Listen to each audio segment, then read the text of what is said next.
तो वह कन्या व्याकुल होकर के उकला करके कहने लगी, हे साधु, क्षण भर यहां ठहर करके और मेरी चिंता दूर करो, क्योंकि तेरे दर्शन से और सारे पाप नष्ट हो जाते हैं। क्योंकि दर्शन मात्र यानी दर्शन मात्र से और सारे पाप दूर हो जाते। और बाबा तुलसीदास जी भी कहते हैं, दर्शन से बरते मुखे मर्दन पाना, तरस बरसे मुखे मर्दन पाना, कटे हो पाप कहे वेद पुराना। सीताराम सीताराम सीताराम कहिए, जाई वेद तेरा ताई वेद रहिए। हरे राम राम राम कहिए, जाई वेद तेरा ताई वेद रहिए। इसलिए तुम्हारे दर्शन से और मेरे पाप नष्ट हो जाते हैं। इस पर मैंने उनसे पूछा, हे देवी, आप कौन हो और यह दोनों पुरुष कौन हैं, यह स्त्रियां कौन हैं और तेरे दुख का कारण क्या है? तब कन्या कहने लगी, अहम भक्ति क्या था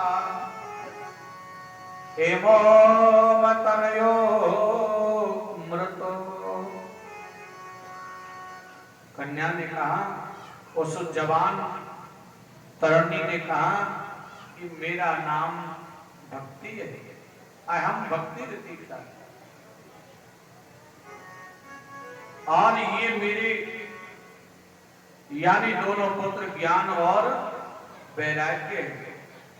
मेरा जन्म द्रविड़ देश में हुआ, कर्नाटक में लालन पालन हुआ और महाराष्ट्र में वृद्धि को प्राप्त हुई।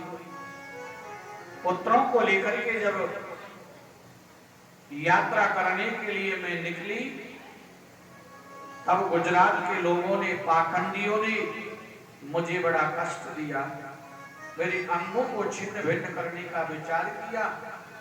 और जैसे ही मैं वृंदावन में आई तो यहाँ सब कुछ उल्टा हो गया। जो वृद्ध माता थी वो जवान हो गई और जवान पुत्र बुढ़े हो गए हैं महाराज। इनके लिए अचेत अवस्था ने घेर लिया। तब उनके संकट को दूर करने के लिए नारद जी महाराज ने वेद मंत्र कान में सुनाए और 12 अक्षर के मंत्र सुनाए, वेद का पाठ किया और आकाशवाणी की बात सुनकर के नारद जी ने सत्कर्म किया। सनक सनातन सनत कुमारों ने नारद जी के लिए श्रीमद् भागवत जी का उपदेश किया। कहने लगे, हे नारद जी, ज्ञान वैराग्य की अचेत अवस्था भागवत कथा के सुनाने से दूर होगी। तब पहले नारद जी ने सनक सनातन सनत कुमारों से श्रीमद् भागवत पुराण की कथा को सनकादिक ऋषियों से सुना और इसी भागवत कथा को सुनकर के नारद जी महाराज ने हरिद्वार के निकट आनंद नामक स्थान में जाकर के ज्ञान वैराग्य के लिए श्रवण कराया। हे महाराज, जिसे सुनकर के ज्ञान वैराग्य पहले की तरह जवान हो गए, भक्ति माता का संकट दूर हो गया। अब तो नारद जी से 12 मंत्र, गुरु मंत्र लेकर के और महाराज प्रणाम करके भगवान का भजन करने के लिए ज्ञान वैराग्य पहाड़ पर्वतों की कंदरा गुफाओं में चले गए। नारद जी ने भक्ति माता का दुख दूर किया और भक्ति माता भगवान के समस्त भक्तों का पालन पोषण करने लगी। बोली वृंदावन बिहारी लाल की जय। अब तो महाराज श्रीमद् भागवत महापुराण और अनेक पापियों को पवित्र कर देती है, क्योंकि चाहे मनुष्य कितना भी पाप करने वाला हो, एक बार अगर भगवत शरण हो जाता है तो उसका भी कल्याण हो जाता है। इसके बाद इस कथा के लिए आत्मदेव और महाराज धुंधकाली ने श्रवण किए। तुंगभद्रा तटी पूर्वभूतम पतनतमं यत वर्णा सुधर्मेणं सत्कर्म तत्परा। यानी एक सुंदर तुंगभद्रा नदी थी महाराज,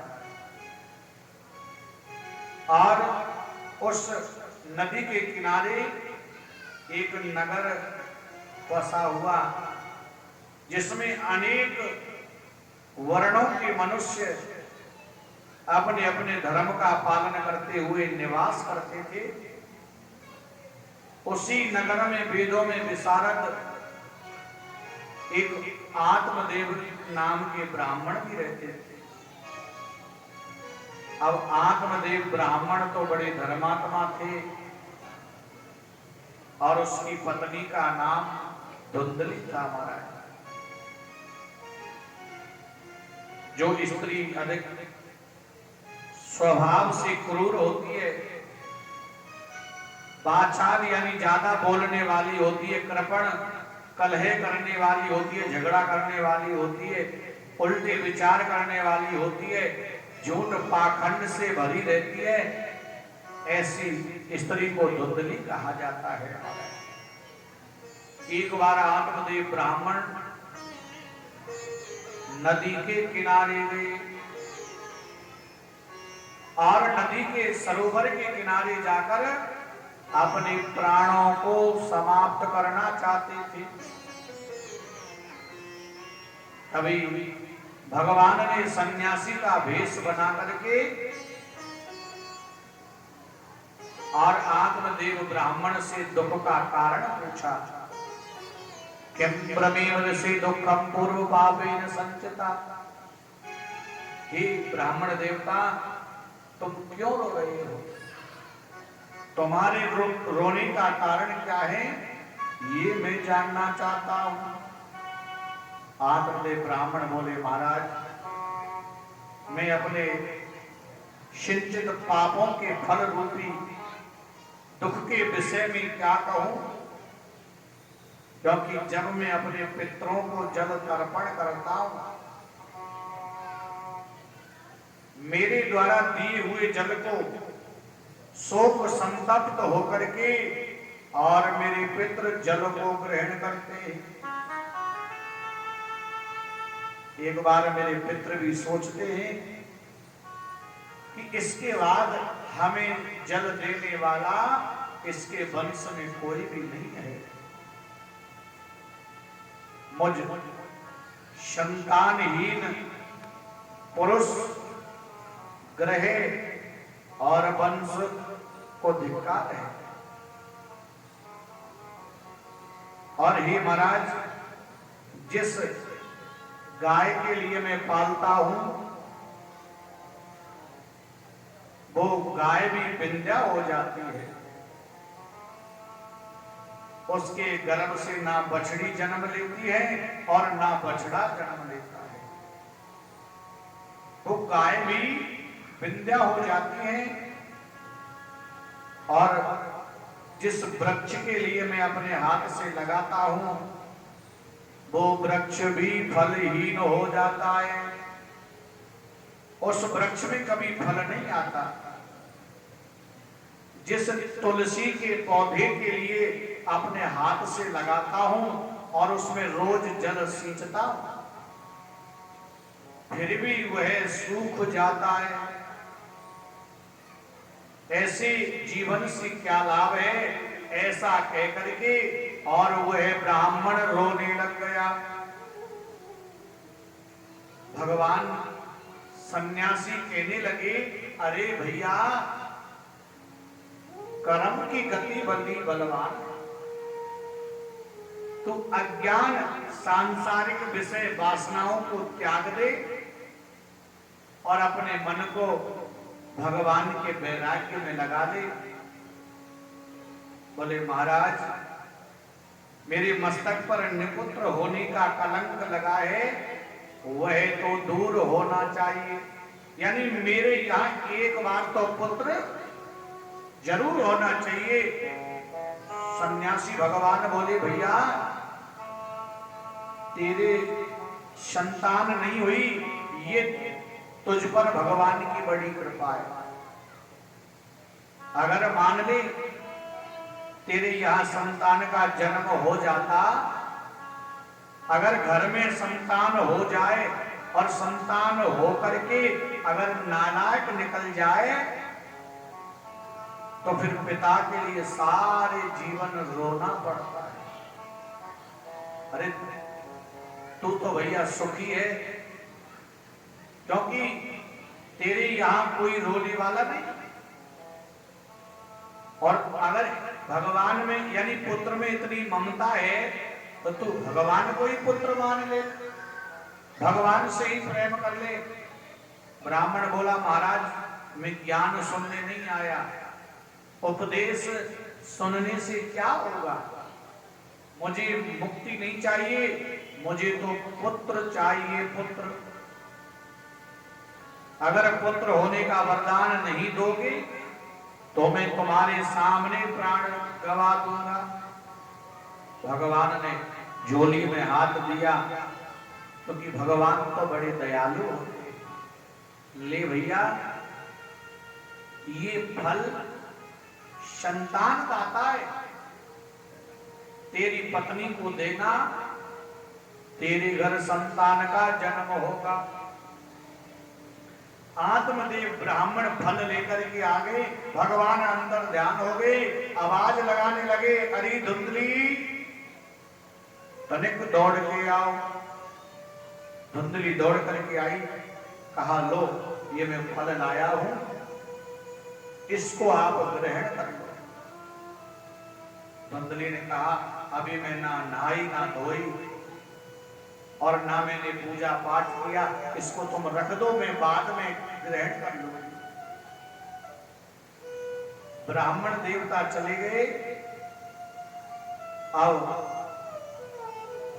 धुंधली अपनी सहेली के पास जाकर बोली, बहन मेरे पति संतान दाता फल को लाए हैं, अगर मैं इसको ग्रहण करती हूं तो गर्भवती हो जाऊंगी और गर्भवती होने से मेरा पेट अधिक बढ़ जाएगा।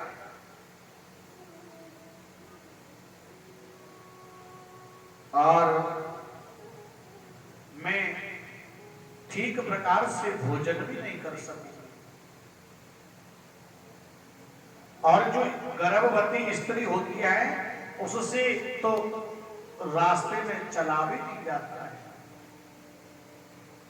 ना मैं नींद ले सकूंगी और ना भरपेट भोजन कर सकूंगी। यानी कहने का तात्पर्य उल्टे विचार करने लगी, क्योंकि वह कहने लगी कि अगर ये गर्भ पेट में टेढ़ा हो गया तो इसको निकालना तो पड़ेगा, हो सकता है उस समय मेरी मृत्यु भी हो सकती है। और देख बहन, प्रसव काल में जो पीड़ा होती है ना, प्रसव काल की पीड़ा, उसको मैं सहन करना नहीं चाहती। अरे प्रसव काल की पीड़ा मुझसे सहन नहीं होगी। सहेली ने कहा इस फल की परीक्षा करने के लिए आप गाय को डाल दो और मेरे पुत्र होगा जब मैं अपना पुत्र तुम्हें दे दूंगी। धुंधली ने ऐसा ही किया। उस फल के लिए सहेली के कहने से गाय को डाल दिया। कहते हैं कि बिना भाग्य नहीं मिल सके और भली वस्तु को भोग, दाग पगे जब काग के होय कंठ मेरो। क्योंकि समय से पहले और भाग्य से अधिक हमारे लिए कुछ भी प्राप्त नहीं होता है। फल के लिए गाय को डाला, गाय गर्भवती हो गई। अब धुंधली के मन में चिंता हो गई कि मैंने पति से झूठ बोला है और मैं अपने पति को क्या जवाब दूंगी। सुंदर से 10वें महीने में गाय के गर्भ से भी एक पुत्र का जन्म हुआ और धुंधली की सहेली ने अपने पुत्र को धुंधली को दे दिया। धुंधली ने बहुत सा धन महाराज सहेली को दे दिया। ब्राह्मण देवता बड़े प्रसन्न हुए। अब नामकरण संस्कार कराने लगे। ब्राह्मणों ने कहा महाराज गाय के गर्भ से जिस बालक ने जन्म लिया है उसका सर्वांग शरीर मनुष्य के जैसा है और उसके जो कान हैं वो गाय के जैसे हैं। इसलिए इस बालक का नाम हम गोकर्ण रखते हैं। बोलिए गोकर्ण महाराज की जय। ये गोकर्ण है। अब तुम्हारे पुत्र का नाम रखते हैं। दौड़ के धुंधली आई और कहा कि इन ब्राह्मणों से मना कर दो, मैं अपने बालक का नाम इनसे नहीं रखवाऊंगी। अब धुंधली ने पता है अपने बालक का नाम अपने ही नाम के ऊपर रख लिया। कहने लगी माँ का नाम धुंधली है तो पुत्र का नाम धुंधकाली है। क्या रख दिया? धुंधकाली। यथा नाम तथा गुण, यानी बालक का जैसा नाम होता है उसमें वैसा ही गुण पाया जाता है। अब बचपन से ही धुंधकाली महाराज बड़े अत्याचारी हुए। गोकर्ण महाराज विद्या पढ़ने के लिए जाते और धुंधकाली ना विद्या पढ़ने जाता, ना माता पिता को प्रणाम करता, छोटे छोटे बालकों को गला दबा करके समाप्त कर देता। महाराज बाल हत्याएं करने लगा। अब तो एक दिन पिताजी दुखी हो गए क्योंकि आए दिन झगड़ा करता, छोटे छोटे बालकों को मार देता, हर दिन शिकायत लेकर के आता। अब एक दिन पिता विचार करने लगे कि ये तो अत्याचारी है, इसने मुझे दुखी कर दिया, इसके बजाय तो मैंने पुत्र ही सबसे बढ़िया था। इसलिए दुखी होकर के मन में विचार करने लगे और देखो